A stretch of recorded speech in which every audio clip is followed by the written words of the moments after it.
Welcome back to my channel, sports fans. Okay, let's get into this one right here. LeBron James, LeBron James is wasting the NBA's precious years, right? In this longevity nonsense that him and his fans and many NBA analysts call greatness, right? He's not giving other great NBA players of this era the spotlight. And to me, I've always said I don't think these players are that great when you can let them travel, palm the ball, carry, don't play no defense, stuff like this. I don't. It is what it is. Okay, the star players of this era are the star players of this era, but because LeBron didn't get to shine like he was supposed to in the 2010s, which means it would be his prime era, right? Just like Michael Jordan in the 90s would be his prime era. Like the mid 80s probably would be Bird and Magic's prime eras. LeBron really never shined in his prime era. It took him having super teams to shine in his prime era. Right? Kobe won back-to-back championships and was going for three in his prime era without a super team, without Shaq. Right? It was just embarrassing that Shaq, we act like Shaq won that ring with Wade. No, Shaq won that I can't even talk. Shaq won that ring with Wade, Peyton, and Alonzo Mourning, three Hall of Famers, right? And it was a super team because all these guys were number one franchise players, Hall of Famers for another team at one time, right? And I know Alonzo Mourning and Wade played on the same team, but if I'm not mistaken, Alonzo Mourning left for 1 year and then came back. So it was a super team. While Kobe won, and they had to get out of, they got to the finals out of the weak East, right? And only went to one finals. Kobe went to three straight finals out of the West and won back-to-back championships with no top 75 teammate and with no super team. Wow. So much for Shaq being the so-called most dominant, right? The most dominant player ever. It took him a super team for him to win his fourth championship out of the East, the weak East. And we all know what happened in those finals. Dallas got hated on and got all those free throws Miami did. And then after Kobe went to three straight finals, right? Shaq in that Wade team with the Peyton and Alonzo Mourning won finals. And don't act like they didn't have a whole bunch of other guys. I think they had the black Jason, the white Jason Williams that acts like he's black, or acts like he's a brother. And what was it? What was his name? Antoine Walker was on there, and a whole slew of guys. Only one finals. Kobe went to three straight finals without a super team, without a top 75, and won back-to-back championships. And one of them was against three top 75 players. LeBron has never even sniffed anything like that. And beat LeBron's opponents. They came out the East. Because LeBron didn't want to play Kobe, so he choked in both of those series. We all know this now. Because his career would be over in the media. We had nothing to talk about to this day, right? They would have to get on to talking about these international players that run the NBA and then be in the face. Well, look, I'm going to tell you guys this right now. Let me tell you a little secret. I grew up a baseball fan. I know about baseball, football, and basketball, but I grew up a baseball fan also, and I was really good at baseball. So baseball was, it was a lot to me until I blew out my shoulder and a whole bunch of stuff happened, and I just stopped playing. But I was pretty much a natural. So I loved watching baseball growing up. It was my thing. Um, and it really hurt me when they kicked all the American players out, especially the black players, right? Because these are players that came along and crushed a lot of these records that, you know, you would say the white players had an 80-year head start. Now, I'm not blaming the white players. That's just how everything was back then. But white players had an 80-year head start, and the black players still came and crushed, I would say, about 50% or more of those records. Um, so I grew up watching black players and white players, you know, with a sprinkle of Latino players in the league.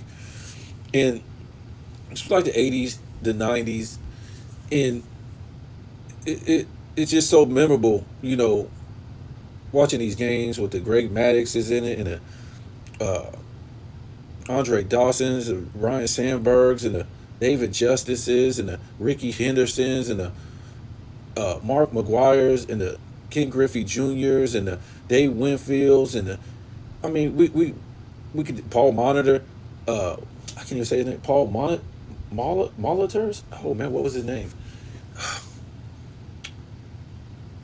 So, anyways, it was just a thing of watching American players, especially it was always this drama. You know, you had what's this guy's name? Oh man, the cokehead. You always get Doc Gooden and Daryl Strawberry.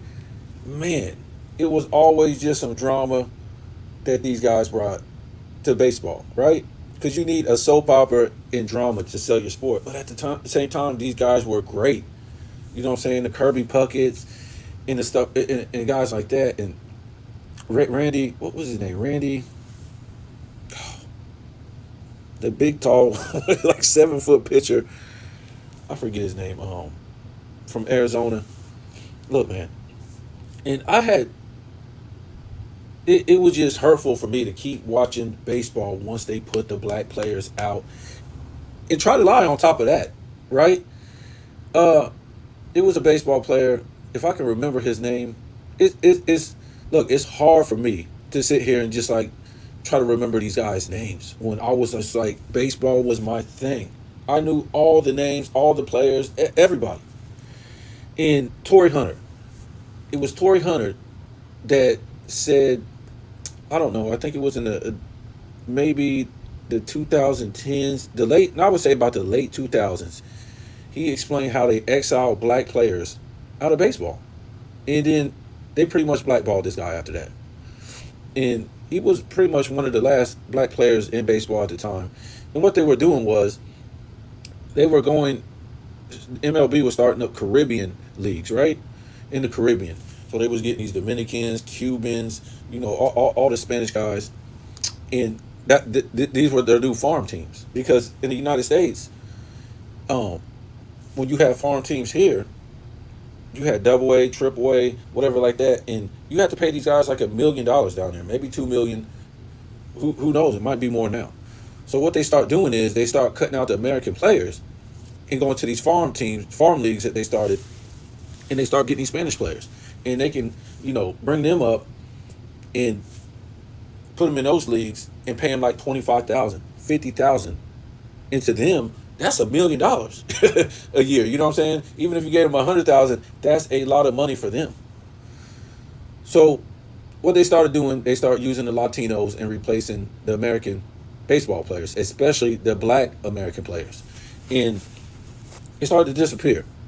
And to keep your mind off of what was going on and keeping you interested in baseball, what they started to do was, right after the Sammy Sosa, Mark McGuire drama had ended, it was full blown Barry Bonds, right?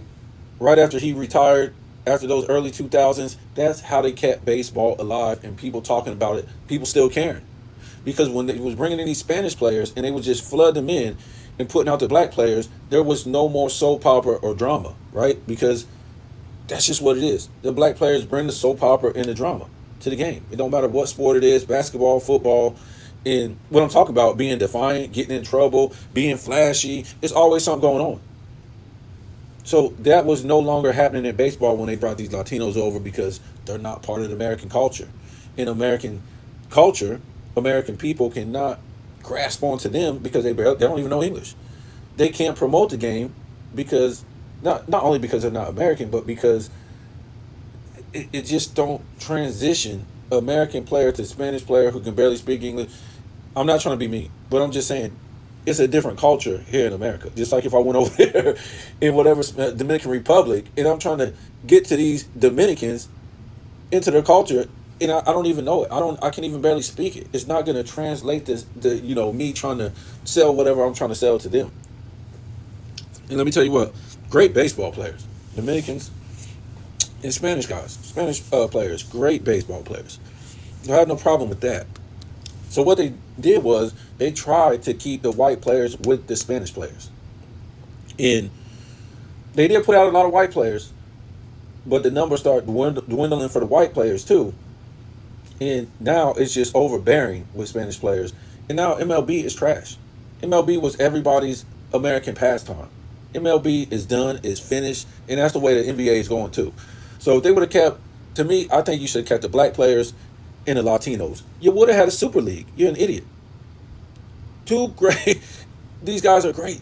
The Latinos and the black players, it would have been a super league. I don't understand it. Just like they put all the American white players out of NBA for European white players. And now they're starting to put all the black American players out for international black players. Not starting to in the NBA, but they have been for a long time. So what does that mean? So when I talk about so when the whole Barry Bonds steroid thing was over, baseball just flopped, it plummeted, it was over. There was nothing else to promote this game. You put all the black players out, they're not the face of the league no more. The white players are not able to bring the drama and sell it. Go watch hockey. It's not the same.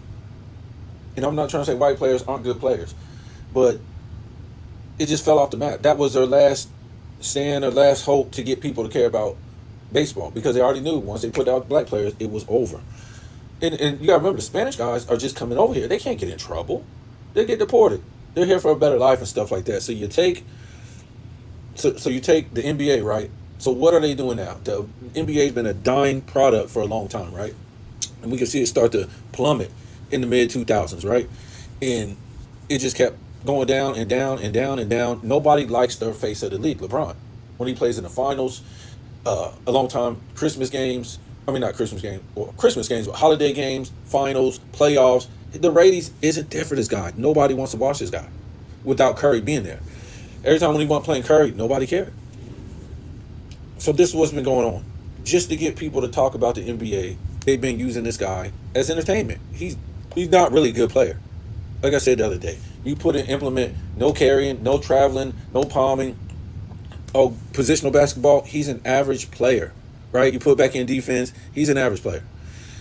So yeah, what they're trying to do at the end of this thing, they're trying to keep this soap opera going with Bronny, LeBron, so the NBA can keep selling, right? They don't want it to be like hockey. It's going to be like that anyway, pretty soon. They're trying not to get it like hockey and baseball, where you just only have core fans and nobody really watches it on TV. And the NBA is trending towards that big time. So all they can do now, they've been doing for a long time, is make a star out of a guy who's really not all that good, right? And the league can help him. He's just not. Take the super teams away. How many championships does he build? Does he win? Probably none. He probably wins none. Kobe won 2. Michael Jordan won basically 6. But if you don't want to count the second three-peat, he won a three-peat without a super team. So LeBron's opponents are only that good because they cut out defense. These guys aren't that good, I'm trying to tell you. That's why they always keep talking about the 80s and 90s for anything, because they don't have nothing to stand on. Nothing. Right. So they got to start dissing their past players, their past product, their past workers, all this stuff just to sell the game. It's an embarrassment. And this guy has been an embarrassment for a long time, LeBron James. So now it's like, how do we get people to keep talking about this so it don't completely die?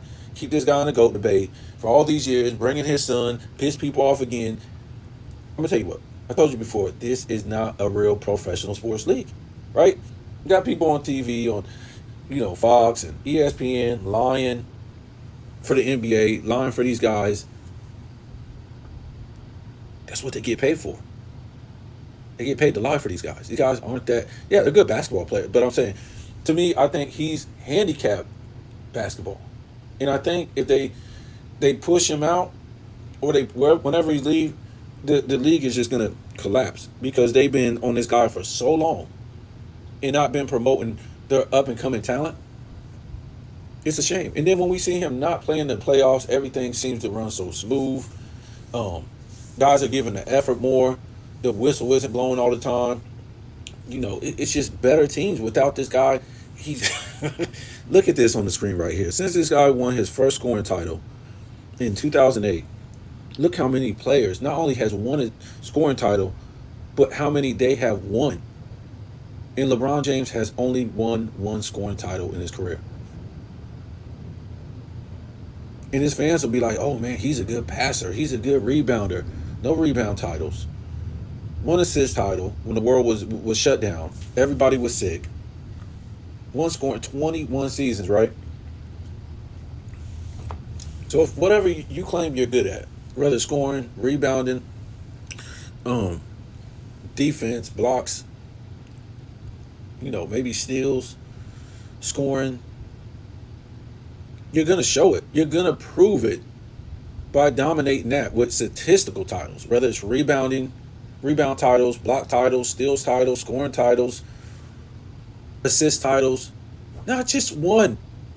Not just one. Not just one. Michael Jordan said, I'm the greatest scorer of all time. You think Wilt is? I'm going to show you. I'm a great defender.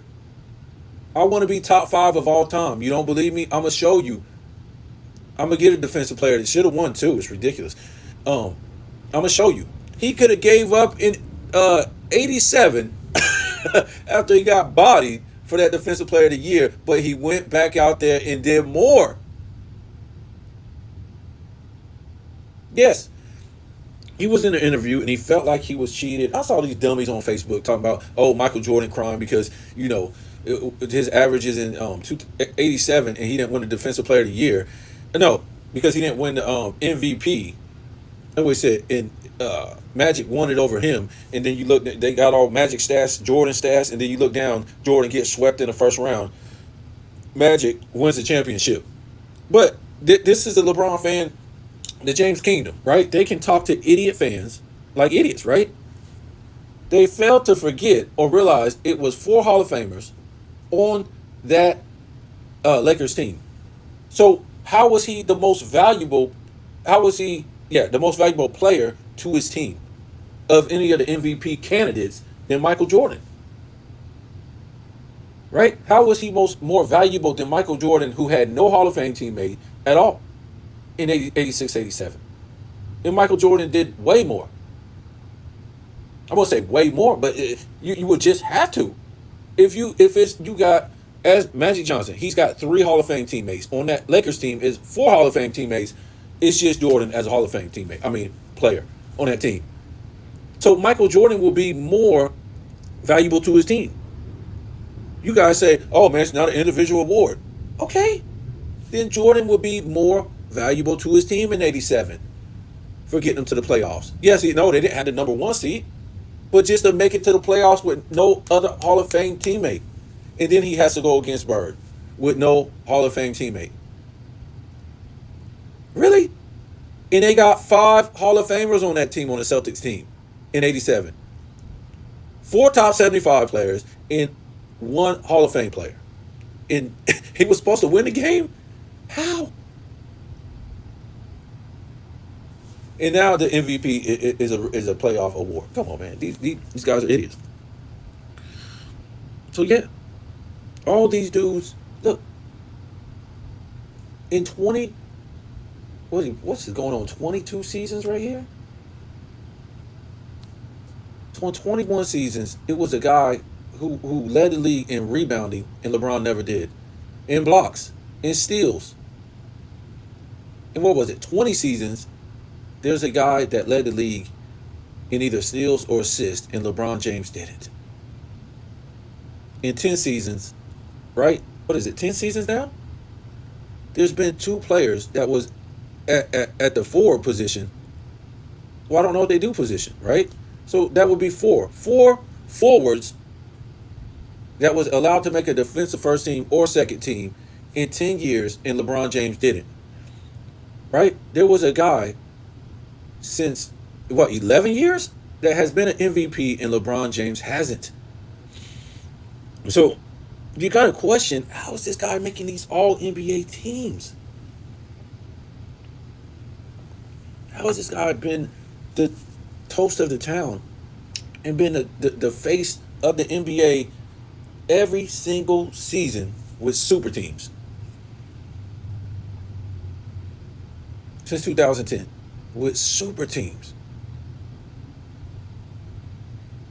2016 is his most historic moment against a team that won a championship one time. And they say this team was the greatest team of all time because they had the best record of all time in a regular season. How is it possible you would let these guys get a better record than you if they don't have a super team in 2016? You have a super team. When was it you had the best record of all time with your super teams? You had at least what? Miami a super team.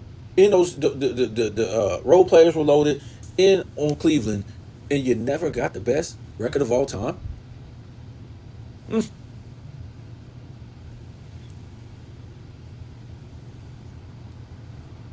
Michael Jordan in his finals runs had, what was it, 560 win seasons or more, 560 plus win seasons or more, and had the number one seed those 5 times. And I think it was, what was it, like 58 or something like that the other season. But LeBron James had the number one seed one damn time with those super teams in Cleveland and Miami. I tell you guys, this guy is a bum. He don't have any skill scoring. Barrel to the basket with a straight arm to people's foreheads, necks, chest, and elbows, and nobody says nothing about it. What about the players? You thought you could do this in the 90s? You would do that in the 90s for 21 years? They would, damn, what the ref's going to call, a dude is going to fight you. These dudes is going to fight you because in the 80s and 90s, LeBron is just another big dude, right? And he probably won't even lift weights and get big because he'd be like, well, I'm just going to be another big dude. He probably won't do it. He only did it in this era so he can do this to skinny three-point shooters. You got dudes dogging him out on offense, rolling him, and he always crying. Oh, man, you had to play a skinny Durant. Shut him down. Go shut Curry down. Come on, man. You guys are a joke.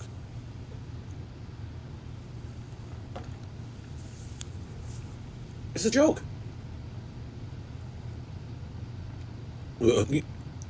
You're telling me that Russell Westbrook had 3 scoring titles? Joel Embiid has 2. Harden has 3. Have you ever, and Curry has 2. Have you ever seen these guys barrel into the basket running people over? Have you ever seen them? This guy has no basketball skills. 90, I don't know where to start. I could say 90%, but sometimes it gets up to 90. I could start at 90%, but sometimes it gets up to 95% of his game is just barreling to the basket. He has no footwork. He can't hit the mid-range. He sucks at 3 for his career. So you're shooting 37% from the mid-range for your career. You're shooting 34% from the 3. You're shooting 74% from the line. How's this guy a great shooter? How's this guy a great scorer? I don't understand. Look at the Jordan said, I'm the best scorer of all time, and I'm going to show you. He didn't need to barrel to the basket, knocking people over with stiff arms and elbows. This is Michael Jordan. He will shoot your lights out all over the mid-range. While dudes is draped on him and being challenged. What challenge is this guy getting?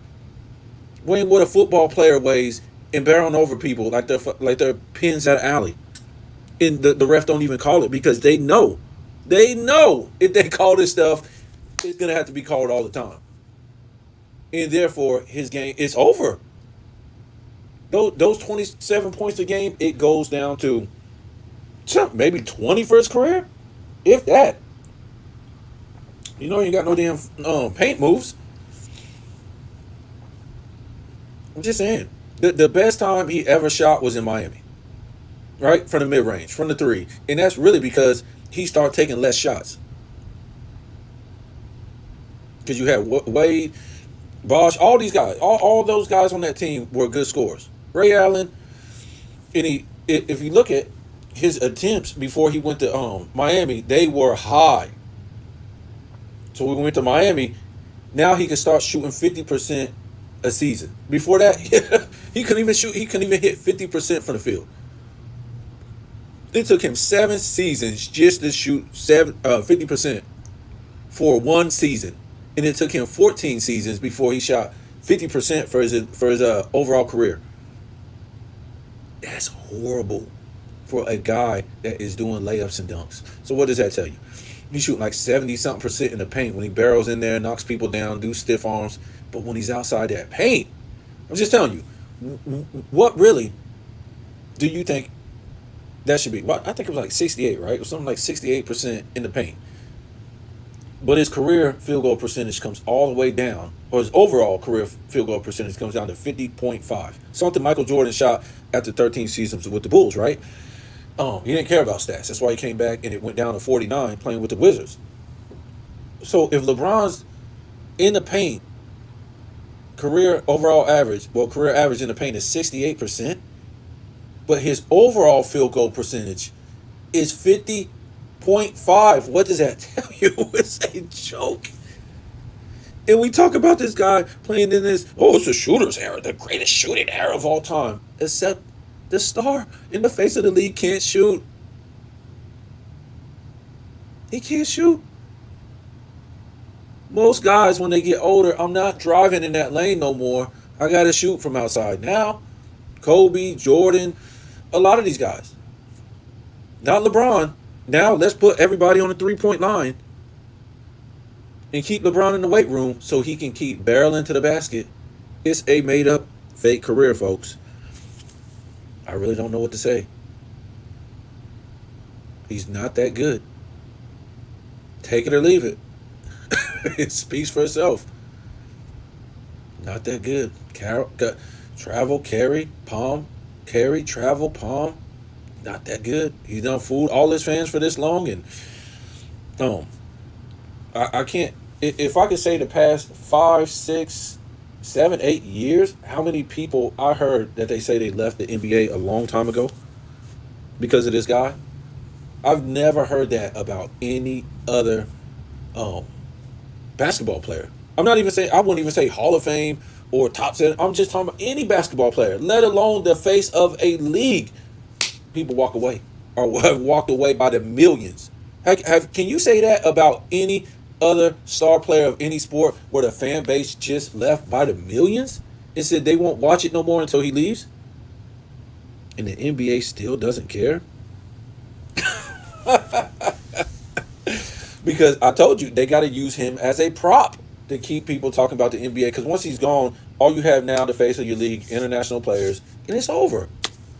It's over. They better be able to sell to Americans or it's going to be over. Tell me what you think.